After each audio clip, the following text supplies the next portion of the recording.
ساڵی 2014 سەرەتای دروستبوونی کێشەیەکی نوێ و گەورەی نێوان هەرێمی کوردستان و عێراق بوو. نەناردنی بودجە لەلایەن بەغدادەوە بۆ هەولێر گرفتێک بوو کە کاریگەری گەورەی بەسەر ئابووری هەرێمی کوردستان و هاوڵاتیانەوە بەجێهێشت. سەرەتای کارەکانی حکومەتی نوێی عێراقە و لەسەر مێزی سەرۆک وەزیران ئامادەکردنی پرۆژە یاسای بودجەی 2023 کاری لە پێشینەی بۆ دیاری کراوە.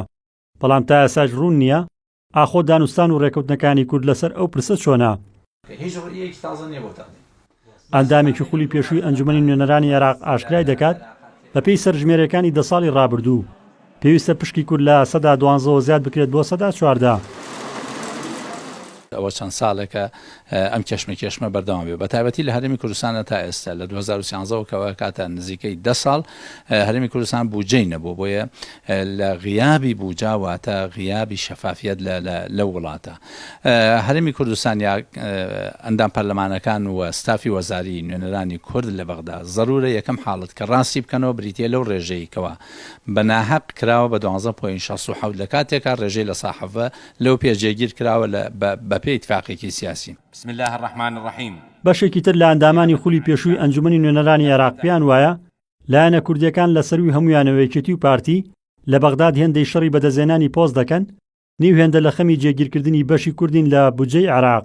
تەنها گرنگی بێبەلای ئەمانەوە کە چۆن بتوانن هەم سەرۆک کۆمار و هەم چەند کابینەیەکی وەزاریان دەستکەوت بێ لەو بڕوایانی بتوانی بێتیان بەشە بودجەی هەرێمی کوردستان سابت بکەن چونکە ئێمان زانین هەتا ئێستا ئەمان کێشیان لەسەر ناردنی داهاتەکان هەیە وەکە کێشت لەسەر ناردنی داهاتەکان هەبێ ئەکیت ئەویش بەشە بودجەت بۆ هەرێمی کوردستان نانێرێ.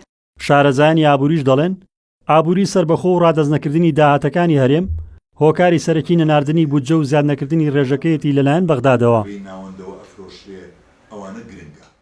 پەرلەمانتارەکان هەوڵیان داوە بودجەی کورد بودجەی هەرێم جێگیر کرێ لە بودجەی عێراقا بەڵام لە دواییە کە دێتە سەرنەوت ئەو بڕگەی تایە ئەبێ ئێمە نەوت لە ڕێی سۆمەوە بفرۆشین جێبەجێ ناکرێت لەلایەن هەرێمەوە.